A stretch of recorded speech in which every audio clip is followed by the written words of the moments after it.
Welcome to the Ask Historians podcast. Hello, everyone, and welcome to the Ask Historians podcast. My name is Travis, and you may know me as Gankom, one of the moderators of our fine subreddit. I'm joined by several brilliant people today. Lauren Lefty holds a PhD in the history of education from New York University. Her dissertation sees the schools Que Viva Puerto Rico Libre, Cold War Educational Politics in New York and San Juan, 1948 to 1975, begins a transnational Latinx and decolonial lens to the histories of post-war urban education. She is the co-author of Teaching Teachers, Changing Paths and Enduring Debates, co-editor of Teaching the World's Teachers, and a former Mellon Fellow at the Museum of the City of New York. Before beginning academic work, Lauren worked as a middle and high school teacher and policymaker for the NYC Department of Education. Currently, she is serving as an ACLS Fellow with the Children's Defense Fund Freedom Schools program. We also have Andy Feffer, who teaches American Cultural and Intellectual History at Union College in Schenectady, New York. He is the author most recently of Bad Faith, Teachers, Liberalism, and Origins of McCarthyism. And finally, we have Ryan Abb, has a PhD candidate from Texas A&M University. In his dissertation, he considered the representation of the Nazi atrocities in U.S. educational systems between 1933 and 1965. Prior to his PhD studies, Ryan worked as a high school history teacher. He is also a moderator and contributor on Ask Historians. You all study closely related aspects of education in New York City during the mid-20th century. Why did the three of you decide to do this podcast? Well, I know for me, as I was reading the news this past year, and we've been working on this for a while, but as I read the news, particularly about a number of state legislatures which were starting to create laws purportedly about critical race theory, I could see more directly than ever just how similar the events that I study are to what is going on today. And I assumed that other scholars of the same period were seeing what I saw. And so I reached out to some to ask if that was the case, if they were seeing that as well, and if they were concerned about some of the things that they were seeing. And I reached out to Andy and to Lauren. I think I share with others, including Ryan and Lauren, a sense of urgency about the state of race relations in the United States and the world, but also a sense of responsibility as a professional historian to offer a perspective grounded in our knowledge of the past. Systemic racism has been a long-standing problem in American life and in American institutions, notably the schools. Earlier generations of teachers and reformers, students and parents have stood against educational racism, and we can learn a lot from their experience. Yeah, and I agree with both Ryan and Andy on this one. I've just seen so many echoes in the news recently around the CRT controversy and the era I study. Schools and curriculums have really long served as battlegrounds to debate matters of national identity and racial justice. We've been here before. So I just wanted to make sure this history was in the hands of the teachers and students and parents who are doing such important equity work in classrooms today. And similar to Ryan, I'm also a former middle and high school teacher myself, so I wish I'd known a lot of this when I was in the classroom. So, what was going on in the mid-20th century that was so similar to today? Well, the Republican right-wing attack on critical race theory is very similar to the attacks on teachers and teachers' unions that launched McCarthyism in the 1930s and 1940s. Trump and his supporters aren't using exactly the same big lie as the anti-communists, but it's pretty close. During the McCarthy era, anti-communists made false claims that left-wing teachers were engaged in indoctrination of their students, and they gave incoherent, fabricated, and even slanderous accounts of what teachers actually did in class, pretty much what Trump and his supporters are doing now. And like the current Republican campaign, McCarthyism was an effort to prevent teachers from teaching a critically minded perspective on the world that was grounded in the fact-based retelling of American history. In the 1930s and 1940s, anti-communists claimed to be protecting the nation from left-wing indoctrination and subversion in the schools, but it actually was anti-communists themselves who promoted classroom indoctrination, guided by conservative and often racist values. They also forced loyalty tests on instructors and surveyed teachers and students. And this is much as Trump would have tried to do if he were still president. As U.S. Supreme Court Justice William O. Douglas pointed out in 1952 concerning cases from the McCarthy era, such practices created a chill in the classroom that severely undermined the quality of American education at all levels. We can assume that the same would have been true today and is true today as these kinds of attacks are unfolding in American education.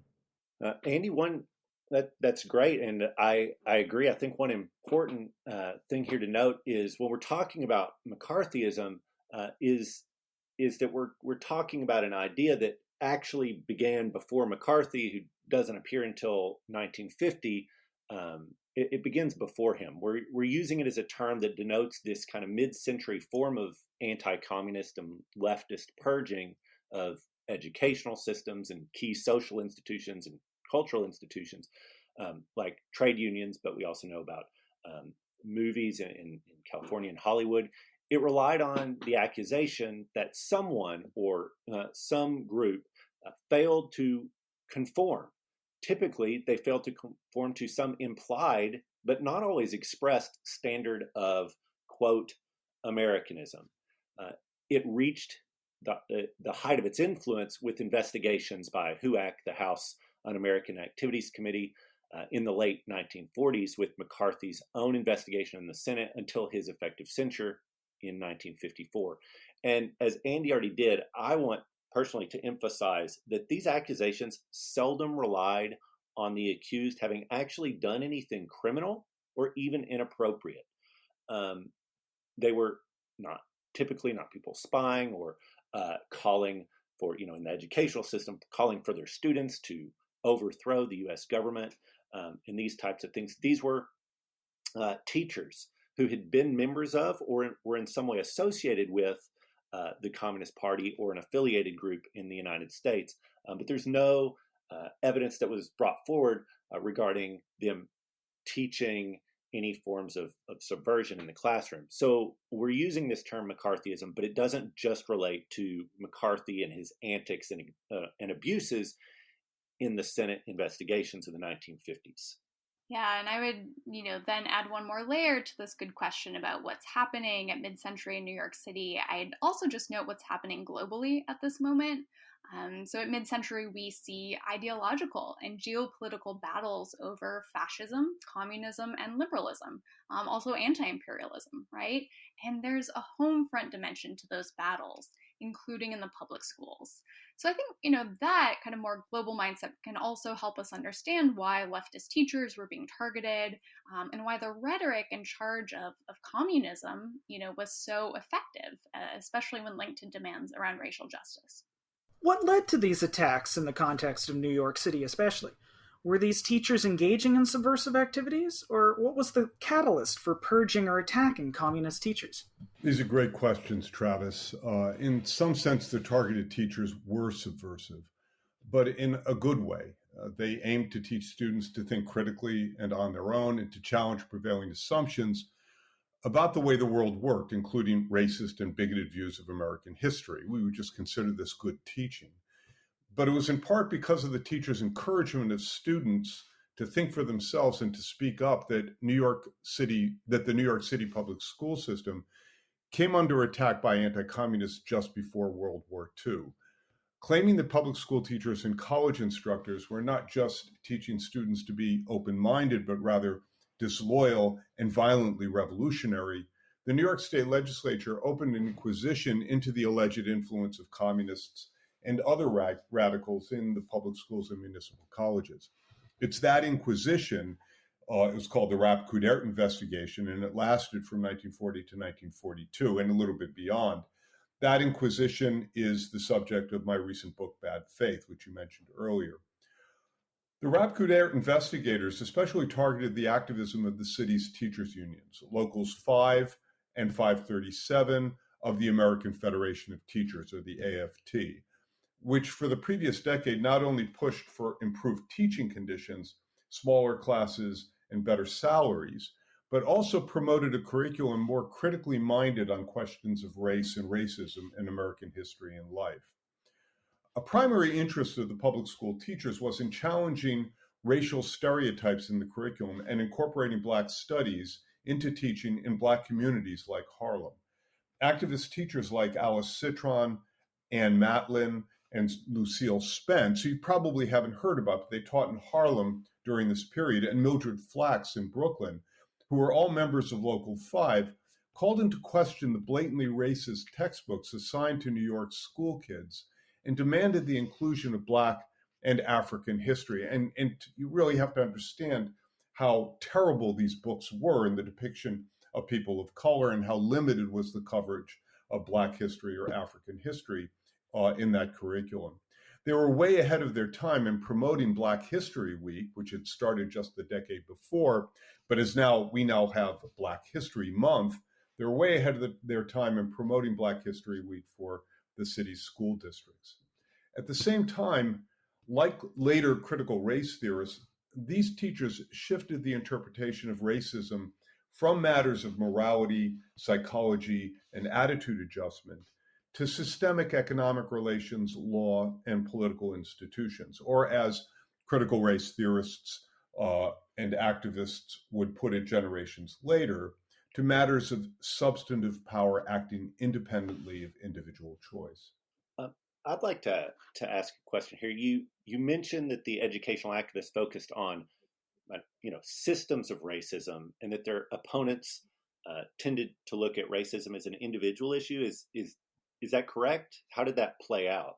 I mean, the perception that racism was a matter of individual choice or individual preference is, largely a kind of liberal perspective on how racism works. For a lot of people on the left, the sources of racism were economic, global, political in origin, and were structured into fundamental relationships of power in society. For instance, the geography of housing discrimination, the disposition of or the availability of mortgages and the availability of funding for the purchase of houses, the control of rental housing in Harlem and Brooklyn, the structured racism of unemployment and racial discrimination in employment. All of these things were not simply matters of individual choice, but rather were structural economic and social relations that went beyond the simple decisions of individuals about whether they would discriminate against a person or act in a bigoted or a discriminatory fashion. So, just to be clear, their method of anti-racism threatened the economic order? Who was behind these attacks, and why was it focused on the teachers' union? McCarthyism emerged locally in part as a reaction by conservatives and liberals against the achievements of these radical teachers, many of them communists, in predominantly Black schools in Harlem and Brooklyn and elsewhere in New York City. They pushed the school district to target teachers, the anti-communists did, to target teachers union activists like Alice Citron, a young Jewish primary school teacher who grew up in Harlem. And in 1933, Citron was accused of disloyalty to the Board of Education just for participating in a public meeting of Harlem community leaders who dared to ask for better schools and who criticized the board for not building them. The Board of Education, which at the time was thoroughly racist and negligent, thought Citron should have defended them, even though what was being said about the Board of Education and about the schools was absolutely true. I have to, because I know a little bit here. You mentioned that the Board of Education was racist or had racist members at the time, and the structures were racist. I know one of the geography textbooks and one of the superintendents are connected. Is that right? What's going on with that? Well, yeah, there was a series of geography textbooks that were used in New York schools at the time. They were written by William Jansen, who was at the time in the 1930s a district superintendent. He later became the superintendent of schools in the 1950s, widely celebrated as the superintendent of schools in New York City in the 1950s.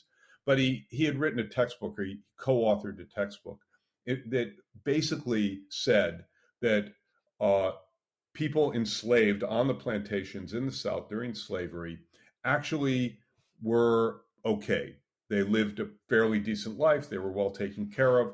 A very paternalistic view of the way in which slavery operated, and not at all critical of the problem of slavery in the way that was historically appropriate.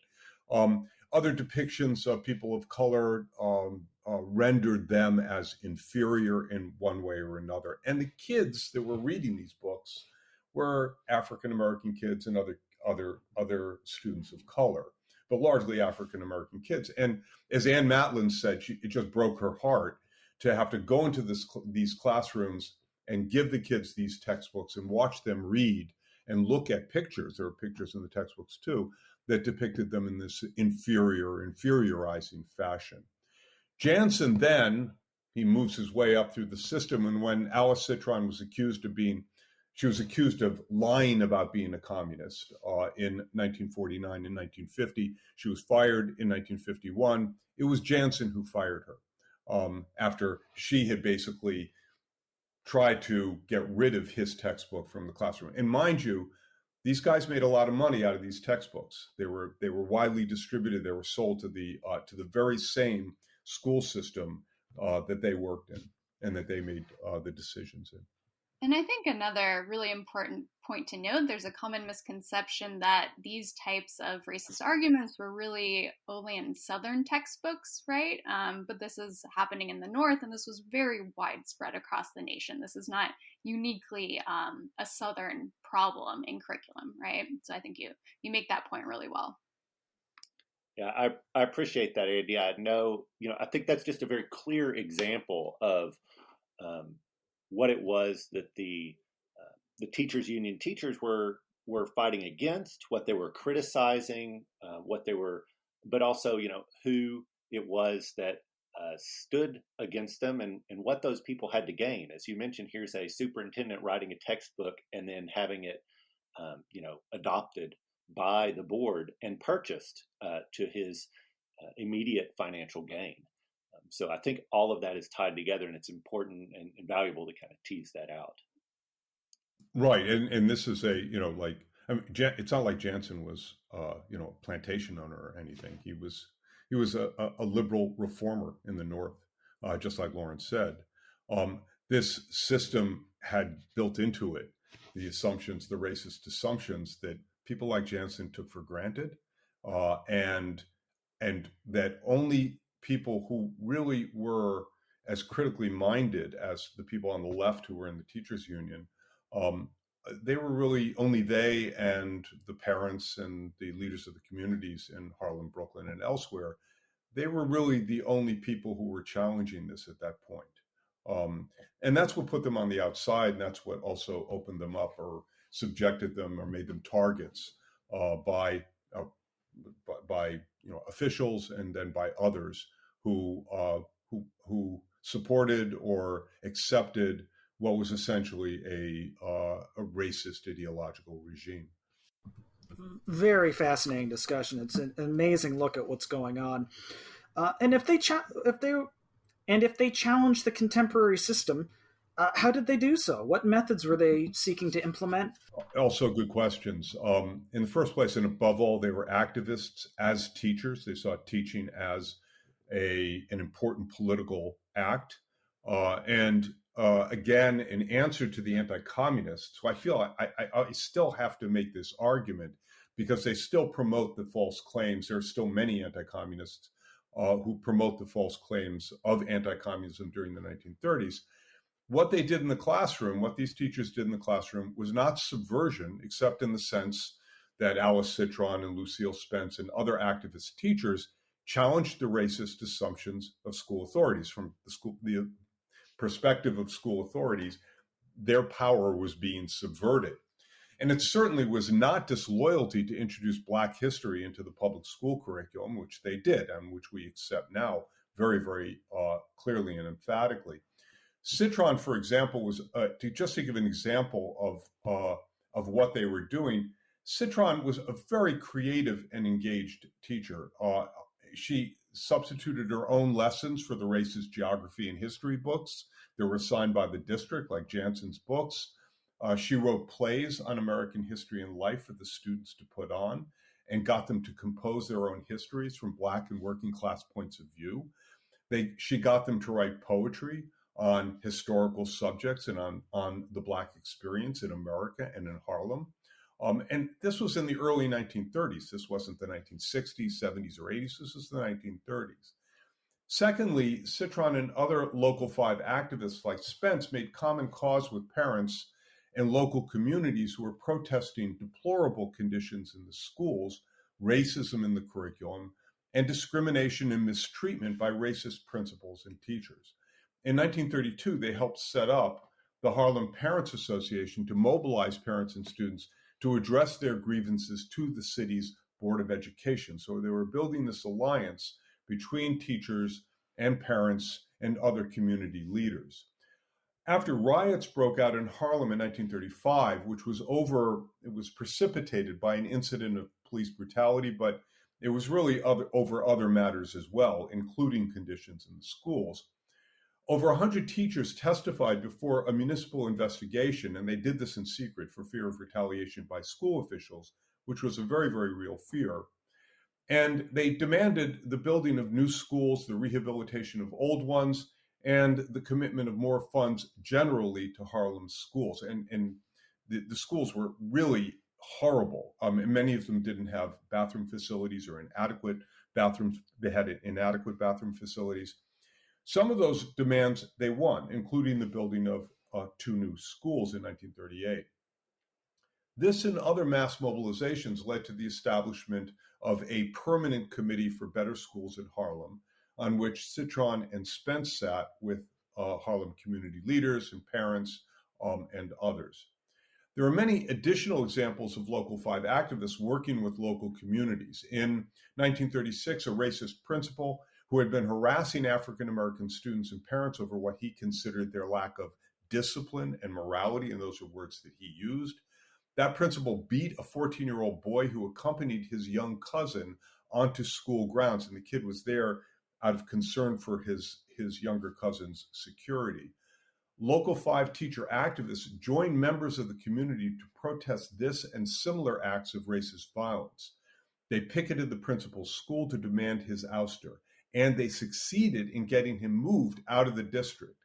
But in the process, they were attacked, not only by conservatives, but also by liberal anti-communists in a rival union who considered such activism disruptive. Liberal anti-communists went so far as to accuse Citron and other Local 5 activists of promoting race riots and class war. The Communist Party, to which Citron almost certainly belonged, promoted such community-based organizing and mass mobilizations. They called them mass actions. The party established its own project, the Harlem Lesson Plan, in 1937, for guiding teachers and communities to a more critically minded anti-racist education.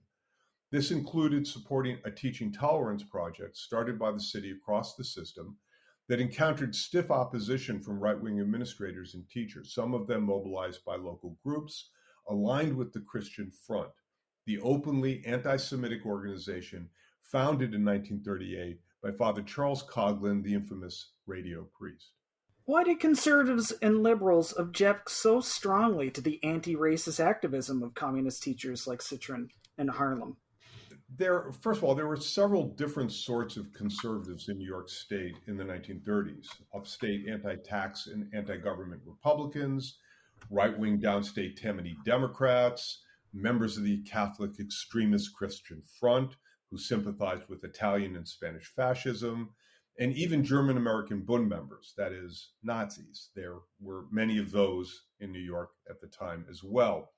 They all objected to what communists like Citron were doing in Harlem because, to be honest, they were racist and defended white supremacy in the schools. They also defended Christian supremacy, which was not lost on Jewish teachers like Citron. Liberals in the 1930s were a bit more complicated. It would be hard to accuse them of the same sort of racism as one found in the Christian Front or the Bund. But the liberals strongly objected to communist militancy, especially the mass mobilizations that Citron and others used to harness the power of Black communities in Harlem and other parts of the city to the teachers' struggle against racism in the schools, that is, in the curriculum, in school administration, etc. At the same time, and this is relevant to what Ryan and Lauren find in New York's post-war educational politics, liberals strongly objected to the structural analyses of racism and white supremacy that the communists applied at the time. We might call this analysis of systemic racism an early version of critical race theory. For communists in the 1930s, racism, whether in the South or the North, was not a consequence so much of attitude and psychology, like we said before, but rather deeply ingrained in economic and class relations. This analysis extended to international relations as well, in the communist insistence that racism derived from colonial domination of subject populations in Africa, Asia, and the Americas. Likewise, they interpreted fascism as the latest expression of capitalist imperialism. This analysis drifted toward a familiar dogmatism on the communist part. Everybody's always aware of that. But it still had a meaningful point, which was that racism is structured by economic relations locally, nationally, and globally. Were there other forms outside of the Harlem Lesson Plan and the community-focused efforts of the Teachers Union? So certainly there were other approaches that came later, some by members of the Teachers Union, and really this builds on what Andy was talking about there with economic, the relationship between economics and racism. I think we can look at one particular New York City educator and a member of the Communist Teachers Union for a helpful kind of viewpoint of a single person. Herbert Camas was a New York City school product, so he had gone to the New York City school through the New York City school system, and he was an advocate of something called intercultural education. And he wrote a number of times in a teacher's journal called High Points, which was the New York City Board of Education's teacher's journal. And he wrote there about intercultural education quite often. And his writings tell us something about what he and others would have believed. And then he went to create an intercultural education program, and that's also quite enlightening. So Camas did not see racism, as Andy spoke about the others before, did not see it as an individual act. It was not a byproduct of some sort of individual deficiency or decision making. In the 1950s, many saw racism as sort of a maladjustment to society. He would have rejected that view. He saw it very much as a consequence of economic conditions, so in line with what Andy was saying earlier. And this led people to view others or groups negatively and to perceive competition among groups as necessary, these types of things. And more than that, more than its effect on the individual, he believed that certain groups, particularly those in positions of power, those who had wealth to gain, certain groups utilized racist ideals to stir up antagonism between groups. And they encouraged this antagonism in order to divide Americans so that they could better take advantage of them. They used long-held traditional beliefs about different racial, ethnic, or religious groups of people. They relied on these prejudices, and Camas would have said they relied on something that was very unscientific and superstitious. He would have emphasized that as a biology teacher. He spoke often that these racist beliefs were unscientific. So in some of these articles in High Points, he expressed his understanding of the problem of discrimination. He pointed to, quote, vested and sectional interests, which prevent our many races and people from acting together. So you can see that idea of people, perhaps elites, utilizing racism. He argued that they played on, quote, the very insecurities of our peoples by promoting racial, class, and religious conflicts, end quote, in order to maintain their power and wealth. So in the midst of the Great Depression, impoverished Americans were particularly susceptible. And so Camas described the quote armies of unemployed as a fertile ground for racism and fascism. And so since he saw the problem as systemic, he called for a solution on the same scale as the problem. So he said, while individual education is important, there also needs to be a systemic solution. And so he argued for what he called real democracy, which would address the problems of inequality. And so in this, he was calling to some degree for the embrace of Roosevelt's New Deal policies, but he would have also called for the significant expansion of these policies as well. And he also called for an education that would instill the goals of ending inequality. So he would want to teach students about those inequalities and the goal of ending them. Now, what he did, other than writing these articles in which he kind of expressed what he saw as the root causes of racism, is he desired to guide teachers toward a similar understanding and developed something that was called an intercultural education program. So the New York City Board of Education required continuing education courses for all teachers. So they had to go and take courses. Kemas and the Teachers Union offered an intercultural education course. And he believed, when we look at his course, that if students could understand that race was a biologically unscientific category, they would see that efforts to make them believe racist theories were brought about when people sought to create racial divisions. So they could see the truth of, what might be called the propaganda of racists.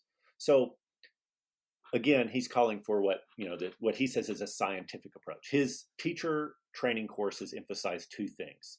The first of these is that race isn't real.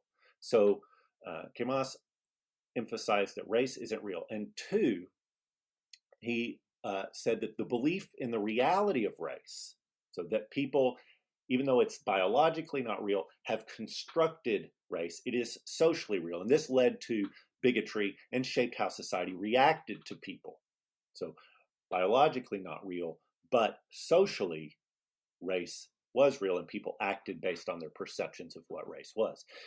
He used in his courses the services of numerous professors of high repute to teach lessons to the teachers about the science of anti-racism. Among them were Dr. Clyde Miller of the Institute for Propaganda Analysis, Dr. Gene Weltfish of Columbia University, and many others, also principals at the schools and the like. In these, not only did the speakers stress the unscientific nature of racism, but they pointed to examples of how various actors used racism and bigotry to obtain their ulterior motives.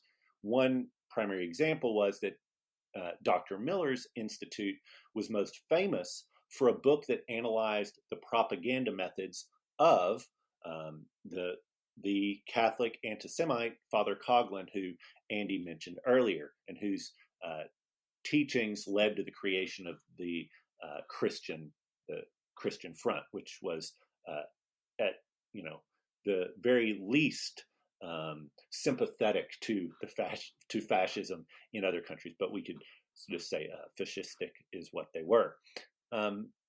Intercultural education, therefore, paired information discrediting racist beliefs with the discussion of the way that those beliefs affected the groups discriminated against.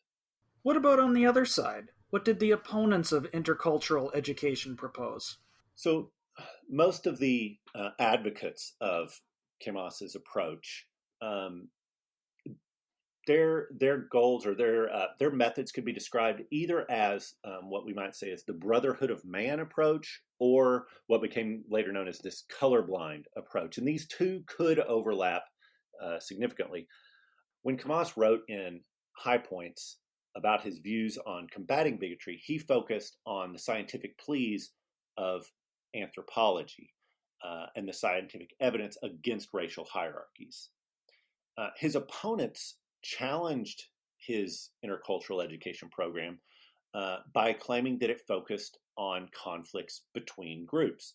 And they described that as, that was divisive And they said that itself was diversive because it caused disunity at a time when unity was needed, just coming out of World War II and moving towards what would become known as the Cold War. They emphasized that he critiqued certain groups and that this caused racial antagonism between groups. They said that he emphasized differences between people. And they said that that was the wrong tack. Now, one thing to note in this is, what they were essentially doing was emphasizing the first half of what Kemas taught, which was that race is biologically unimportant. It doesn't truly lead to any real differences biologically.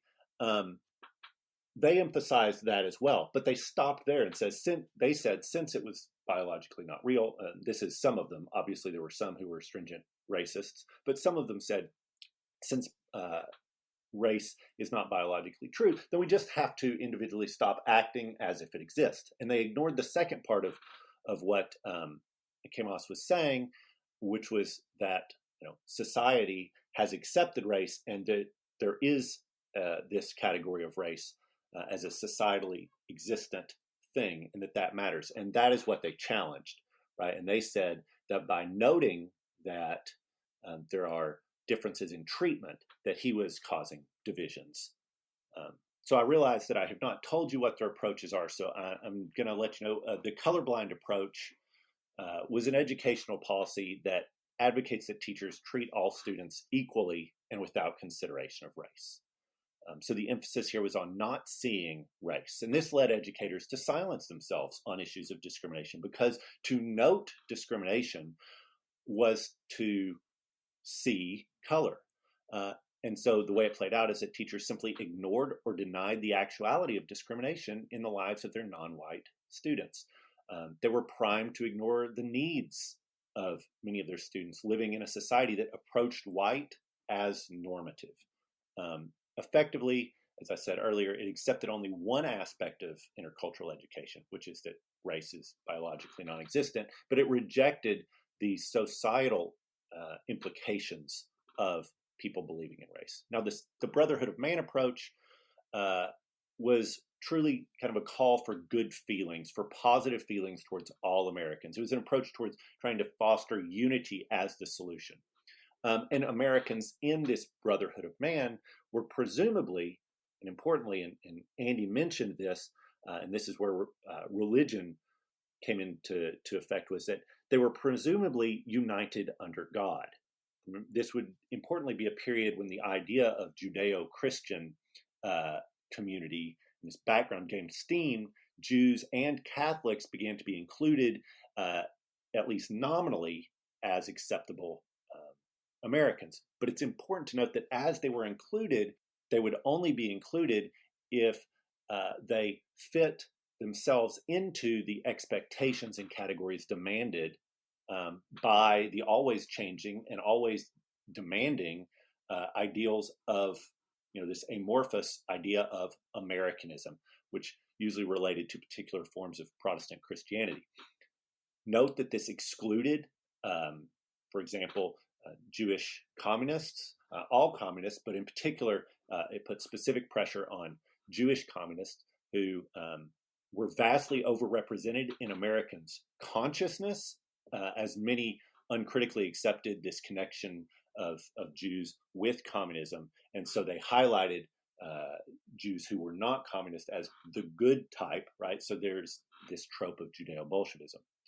I think there's one example that is really clear about how many Americans suggested that Jews and others were acceptable in American society, but that they really required them to get rid of much of who they were and shift that to the side. So one example is that Mary Riley, who was a secretary of one of the members of the Board of Education, she was a member of the Catholic Teachers Association, she wrote in High Points an example in which she said, we shouldn't focus on the differences between people. She was really attacking Kemas and the intercultural education program.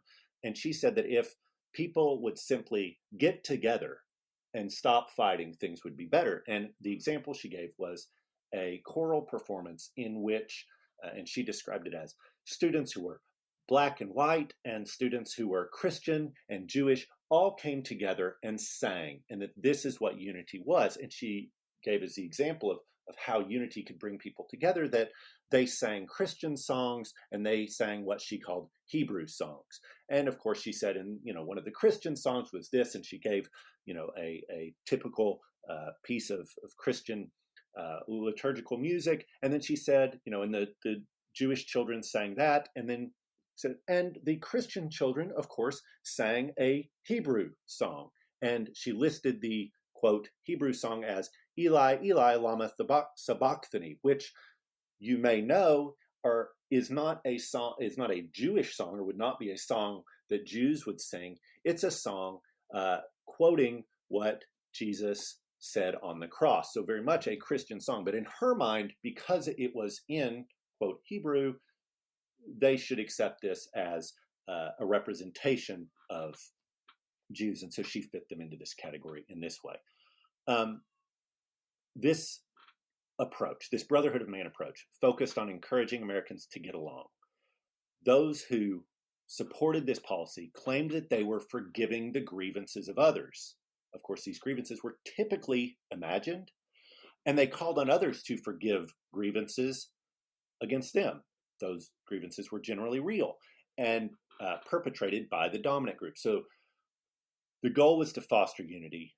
Its advocates believed that it would lead to general good views of one another and would end racial, ethnic, and religious divisions. The danger, they said, was in highlighting discriminatory treatments of groups. And Mary Riley presents another example in which she bemoaned when a number of beatings of Jewish students was happening across New York. She bemoaned not that these beatings were occurred, and she wasn't calling these out as racism. She bemoaned that newspaper reporters were reporting the incidents and therefore causing racial antagonism.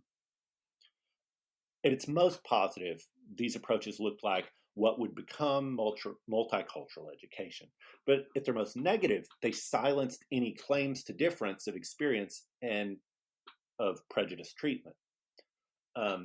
If you'd like to see where this ends up as kind of really a surface level approach that doesn't deal with the issues of racism and papers over them, you can listen to Tom Lehrer's famous critique of this Brotherhood of Man approach in his song Brotherhood Week. You can look that up, and it's quite telling. Lauren can speak to how some of those ideas, how multicultural education was adopted many of these approaches instead of the more intercultural education approach in what she looks at in the 1950s. Very interesting, Ryan. So what happened to the intercultural education movement? Well, ultimately, Mary Riley, who I mentioned before, was a member of the Catholic Teachers Association and a secretary to the superintendent in charge of teacher training programs. She set about undermining the program. She sent CTA members to various trainings in the intercultural education course.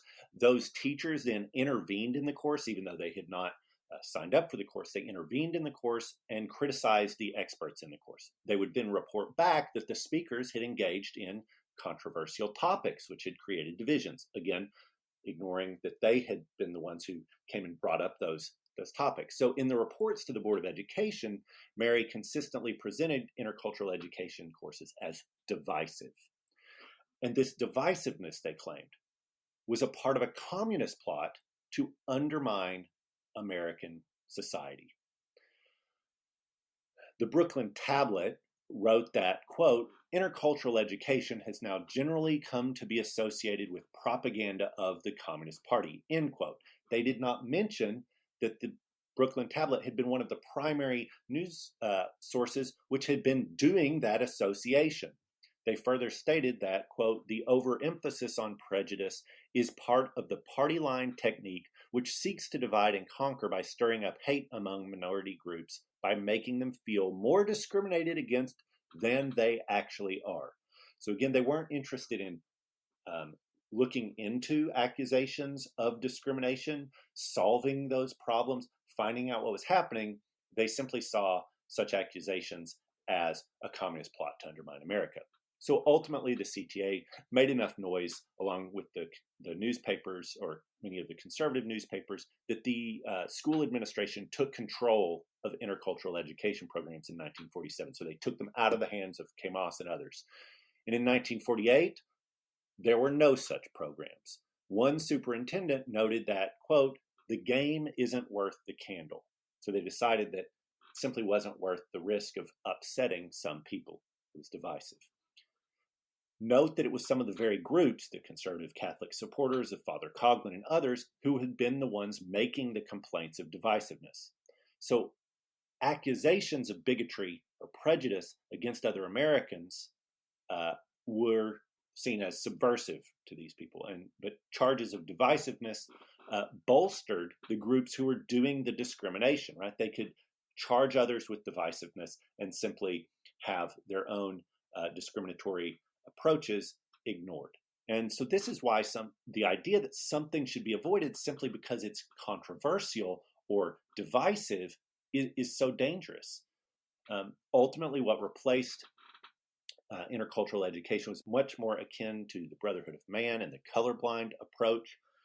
It was a multicultural education that focused on the positives of each community, and it was meant to meet the needs of the diverse communities of New York City. It did so by accepting their differences, but only within certain prescribed limits that didn't challenge class, social, or cultural values and ideas. One of these communities was the growing Puerto Rican community in New York City, and Lauren can tell us a lot more about how that worked within their community. Yeah, so what my research looks at in part is how Puerto Ricans and many of their liberal allies in post-war or early Cold War New York advocated for more multicultural curriculum as the school system became more racially and ethnically diverse, especially as more Spanish-speaking Puerto Rican students appeared in city classrooms. And this was really starting in the late 1940s when Ryan's research kind of ends, that end of the intercultural moment. And because of this increasing number of Puerto Rican students, we do start to see more bilingual support services, more bilingual teachers and community liaisons, for example, more curricular resources to educate teachers about Puerto Rican culture and history. So in New York, the origins of what we might think of as modern bilingual or bicultural education, multicultural education, really occurs in the late 1940s and 1950s. Yet, what we get in this era of anti-communist purges, right, is a form of liberal multiculturalism, this brotherhood of man approach that Ryan was talking about, that doesn't really allow room for critiques of American empire or capitalism as ways to understand the second-class status and racism that Puerto Ricans and other people of color experienced in a city like New York. Even though those opinions, definitely were in existence in the left at that time and had deep roots, as both Ryan and Andy were discussing, right? So what we see instead is a sort of optimistic approach, right? That posited that if Anglo-Americans, white Americans, just got to know Puerto Ricans and learn about their culture, learn about their history, they would start respecting them. And they would be accepted similar to Irish and Italian and Jewish immigrants before them. Yet many Afro-Puerto Ricans and those who could not, quote unquote, pass as white, were really quick to point out that this strategy, which was predominantly proffered by Puerto Rican elites who had more European ancestry, Afro-Puerto Ricans argued, this was not going to work because of America's racism and because of the US's ongoing colonial and capitalist extractivist relationship with the island. However, these kinds of critiques, these more critical critiques, were really sidelined until they started gaining more prominence again in the 1960s. aided by the influence of the civil rights movement, of course, the Black Power movement, but also second-generation Puerto Ricans who took a more radical approach and who were also inspired by radicalism that was happening on the island at that time. Yet to fully understand, and relatedly, to fully understand the nature of these different brands of multicultural education, and why they took root, I also argue we need to look at what's happening on the island of Puerto Rico in the context of the Cold War and an era of global decolonization, in addition to these domestic factors like the civil rights movement and McCarthyism, for example. That's a great opening then. Before we dive in, can you explain more about the relationship of Puerto Rico to New York City schools in the 50s, and maybe what's happening in Puerto Rico and why that matters? Of course. So it's important to note that by 1960, around a quarter of public school students in New York are Puerto Rican. Pretty significant. So the demographics of racialized inequality in the city didn't follow along a black and white divide necessarily, but a Black and Puerto Rican versus white divide. And, this was very much recognized at the time and discussed in those terms. And this really happens because of what's called the Puerto Rican Great Migration, which was a colonial migration of U.S. citizens from a U.S. colony to the imperial metropole. So for those of you who may not be super familiar with Puerto Rican history, maybe a little bit of background might be helpful. But so the island of Puerto Rico has been a U.S. colonial territory since 1898. And Puerto Ricans were made U.S. citizens in 1917, so they can migrate freely as citizens. Puerto Ricans are not immigrants, they're actually migrants, right? There's often some misconceptions about that. But then following World War II, in an age of decolonization, the U.S. agreed to allow Puerto Ricans to elect their own governor really for the first time since the U.S. takeover. And this happened in 1948. And then eventually the island became what's called a Commonwealth in 1952. That's still the status that it has today. And this meant that they gained slightly more sovereignty over their own affairs, but not full self-determination, not independence. The newly elected governor of the Commonwealth was a pro-American liberal. His name was Luis Muñoz Marin. He's a giant in Puerto Rican politics.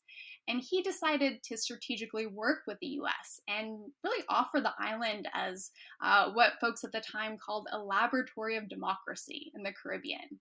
And this was a model for other third world nations to see what development looked like in the American mold. Its economic program, it was called Operation Bootstrap, very tellingly. It became a much publicized showcase site for post-war liberals, and a particularly useful foil to Cuba following the revolution and their Soviet alliance, right? So useful for the US government in that Cold War context. And one of the things that the Commonwealth and Bootstrap model did was allow Puerto Rico to embrace cultural nationalism, really in lieu of political or economic nationalism. So what this meant, in practice was that the government could change the official language back to Spanish. English had been imposed.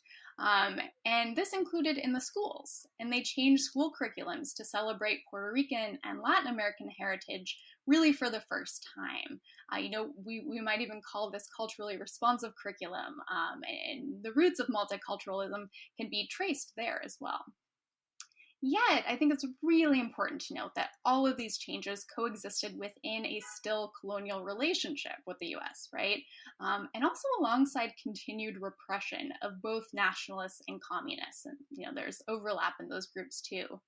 Something called the Gag Law was in existence from 1948 to 1957, and this law actually prohibited anyone of speaking of independence, of singing a patriotic tune, or even flying the Puerto Rican flag. So any left-leaning nationalist school teachers were definitely targeted on the island. And as this is going on, the Puerto Rican government is also encouraging massive outmigration to the mainland. Around a third of the island's residents move, the majority to New York City, starting in the late 40s. And this really binds the island and its politics to New York in really significant and lasting ways. The Commonwealth government also establishes offices in New York, and its leaders become involved in local politics, especially education politics. And they push for curricular changes like the ones that were happening on the island. So more bilingual teachers and support services, more curricula that portray Puerto Ricans in a positive light. They invite actually a bunch of New York City educators and administrators for workshops on the island. So we see people traveling back and forth. And they do succeed in winning some gains and making the school system slightly more welcoming and responsive. So on the surface, this seems to have worked to bring Puerto Rico into mainstream America. Was this true or just an illusion? Well, many Puerto Ricans would be the first to tell you that it was illusory, especially the New Rican education activists that would rise to prominence in the mid-60s into the 70s. They really called out these rosy multicultural curriculums that celebrated all cultures, but did not fully interrogate the root causes of inequality and racism, both on the island and the mainland, right? So these activists called out the DOE programs and these new curriculums that only paid lip service to diversity, but didn't actually provide enough bilingual programming to students. And they talked explicitly about how race and capitalism and empire function to impact Black and Puerto Rican students. So a figure, for example, like Evelina Lopez Antonetti comes to mind. She was, really, really interesting, influential, radical parent activist, steeped in left organizing traditions from an early age. And she started a group called the United Bronx Parents in the mid-60s. And what she argued often was that the only way to understand the situation of Puerto Rican students in New York City schools was to understand the colonial status of the island, right? But of course, officials didn't want to admit the US was an empire, let alone teach something like that in schools. And Antonetti was really demonized and faced a lot of pushback from white officials. So liberal and conservative teachers had silenced criticism regarding the treatment of minorities when they assaulted communist teachers in their Harlem lesson plan in the 30s, or the Teachers Union intercultural education programs in the 1940s. You're saying that the New York Board of Education policies also silenced critiques of American colonial policy and geopolitics? Yes, though interestingly and importantly in different ways. So during the 50s, most of the violence and the literal repression of leftists and nationalists was happening in Puerto Rico, in the Caribbean. Also, you could argue in Latin America and the global South more broadly in the context of the Cold War. Yet because of the transnational and colonial ties between Puerto Rico and the mainland, we also see a marked chilling effect on what political opinions were allowed and encouraged in New York. And this really includes in schools. So we don't necessarily see hearings or purges of Puerto Rican nationalist or communist teachers on a large scale, like Andy was talking about earlier. But you do also have to remember that this is a time when there are actually only a handful of Puerto Rican teachers at all in the public schools. Many were barred from securing a teaching job because they had accents. They had, Spanish-inflected accents. They lacked the right credentials. And this was the type of structural racism, actually, that, later activists wanted to talk about. But what we do see is the soft suppression of radical stances through a rhetorical embrace of multiculturalism, right? So outwardly, brotherhood of man, we accept all people, all differences, but in reality, there's still structural racism and inequality. So I think a good example of this, how this kind of soft suppression worked, could be in the work of an educator like Leonard Cavello, who's a beloved Italian-American principal of East Harlem's Benjamin Franklin High School. And he's a complicated figure. He does really important work on intercultural and community-based education from the 30s through the 60s. But as a mid-century liberal who becomes close with the Puerto Rican Commonwealth's liberal establishment, as well as New York's own liberal establishment, and he becomes closer as his school population becomes more Puerto Rican rather than Italian, we have sources that show him encouraging Puerto Rican students to actually redact critiques of American empire that they wrote into their student essays and speeches in the 1950s. And the official curriculum, certainly didn't discuss the colonial relationship to the island if it mentioned Puerto Rico at all, even though he really advocated for more Puerto Rican history and cultural in the schools, but it was all the warm and fuzzy stuff, right? So we also see, another example of this unofficial silencing could be in the work of an influential figure like Joseph Montserrat. He was director of the Puerto Rican Commonwealth's mainland offices. It was called the Migration Division. And Montserrat actually became a really influential figure in New York City school politics. He eventually became the first Puerto Rican president of the Board of Education. This was in the late 60s. But in his advocacy, especially in the 50s, we see the clear influence of the Commonwealth government and the form of liberal cultural nationalism that was embraced on the island. So, for example, you could be a proud Puerto Rican, but only if that meant things like speaking Spanish and English, having a distinct food culture, all the while embracing liberalism, capitalism, and accepting the U.S.'s right to control the island. This was really the bootstrap approach. How else did this defining of acceptable Puerto Rican identity occur? What did it look like? We learn a lot about the chilling effect on radical and nationalist opinions in sources and oral histories from Puerto Rican grassroots activists. So, for example, Antonia Pantoja, who is the great education activist who started the Aspira organization, she recalls in her memoirs that her mother chastised her for hanging a Puerto Rican flag in her bedroom when she migrated to New York in the 50s. And this was because people were still being jailed for that on the island, right? That was a legitimate concern, perhaps, from her grandmother, for her mother. Other activists who became part of what's called the New Awakening of radical activism in the late 60s and 70s also recall things like their parents telling them when they were little kids to be careful about what they said about politics, or the parents would say that they did secretly harbor nationalist sentiments, but didn't feel comfortable sharing them or expressing them in New York because of what was happening with the suppression on the island.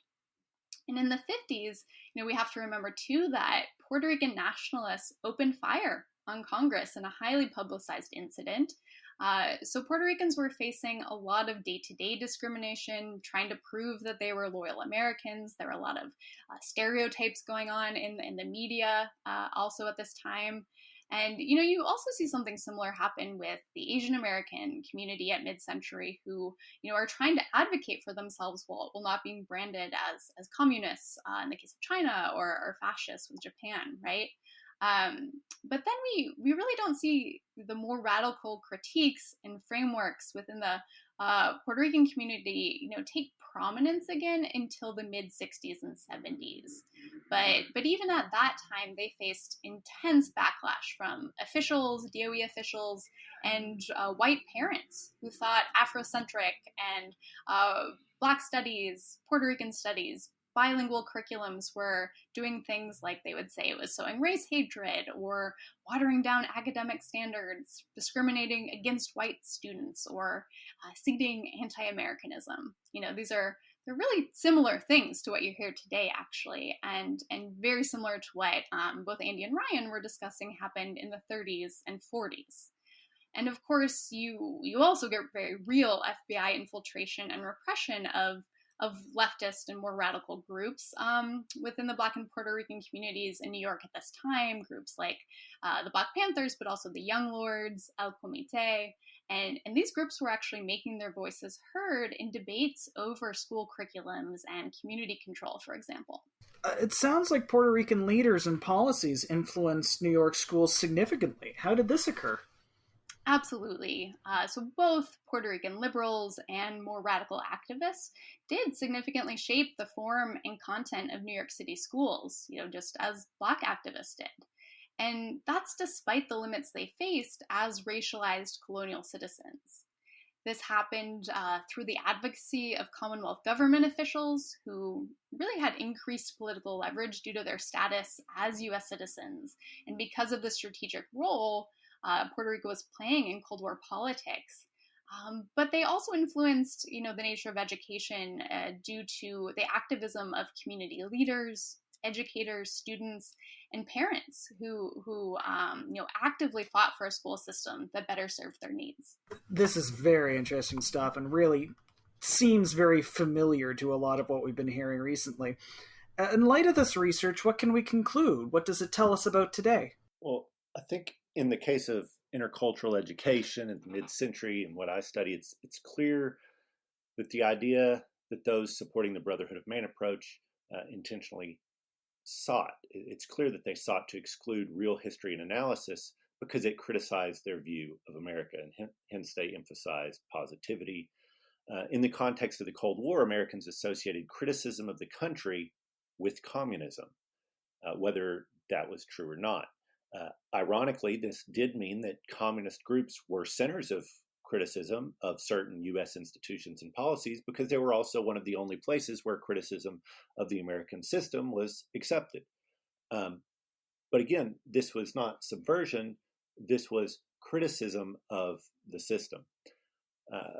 Further, it wasn't just McCarthy and other conservatives who took part in silencing critical views of racial relations and economic inequalities in America. The liberal administrators who worked with the conservative groups to silence the intercultural education movement. And the reason why is because they relied on racialized hierarchies and inequalities for much of their own power. And so criticism threatened their power as well. They created what we can see as like a moderate middle of American politics in which anything outside of a very narrow consensus was deemed as radical and un-American if it came from the left. Furthermore, that liberal consensus was moved right over the course of the early and into the late Cold War. The assault on communist teachers in their anti-bigotry program occurred because they pointed to powerful people and systems as the enablers and cause of both poverty and the stirs of bigotry. And liberal and conservative educators and administrators were willing to recognize that racism was wrong as long as racism was defined individually, and they could simply claim that, well, I'm not racist. Individuals were racist, and they should put aside their bigotry.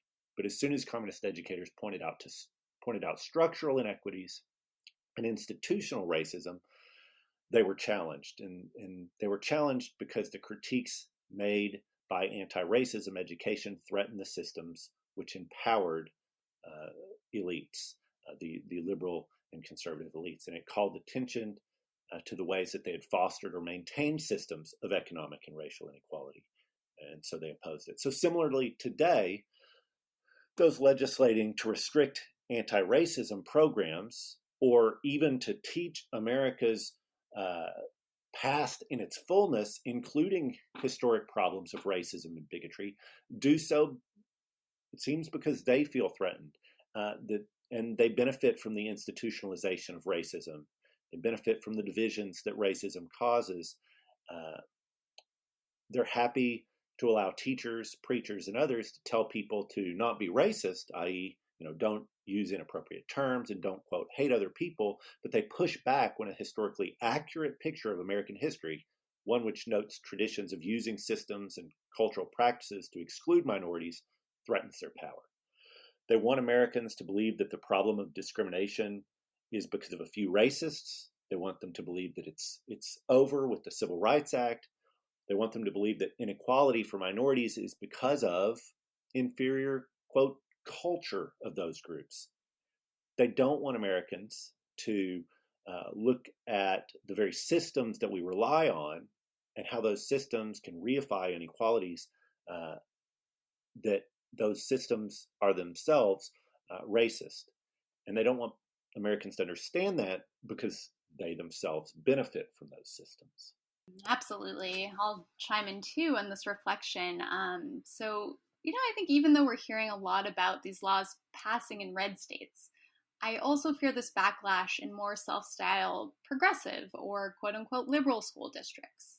In a place like New York City, for example, where I'm based, we have some conservatives, sure, but I think the larger threat to anti-racist curriculums is from self-styled liberal parents and educators who are okay with adding new voices to the multicultural chorus, who identify as Democrats, but are not okay with having an open discussion about the triumphant narratives we tell about American exceptionalism, the nature of white privilege, and the effects of capitalism. So we actually already see parent groups popping up in New York opposing anti-racist curriculums in both public and private schools. So I just hope we don't see a mid-century version of liberal consensus that rhetorically embraces the mantras of multiculturalism and free speech, more of that brotherhood of man stuff, but in reality silences more radical perspectives, and particularly the ones that get at structural understandings of racism. And I think it's these understandings that can really challenge entrenched power. This can happen even when laws are not being passed, right? So what we need to do, I think, is center the voices of educators, students, activists, especially of color, who have been fighting for anti-racist and liberatory curriculums really for decades.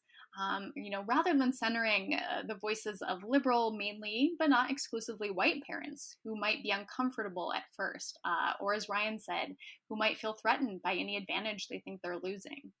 So, this liberal, I'm not racist, but, this line, which we've heard repeatedly in the North to defeat things like school desegregation, it's popping up again in the context of the CRT controversy, and the mid-century really holds some important lessons. So quickly, I can just think of three. For one, we on the left have to not just call out the right on using CRT as this bogeyman, but also make an articulate case for allowing more critical perspectives into the classroom, including those perspectives that challenge rosy myths of American greatness and that tackle racism head on. So I don't think we have to run away from CRT, though we do have to know what it is and isn't and explain it. Second, we have to understand that moderate liberal multiculturalism is different from a more critical version of education that encourages students to analyze racism as happening as a result of systemic oppression rather than, individual belief or bias that both Andy and Ryan discussed.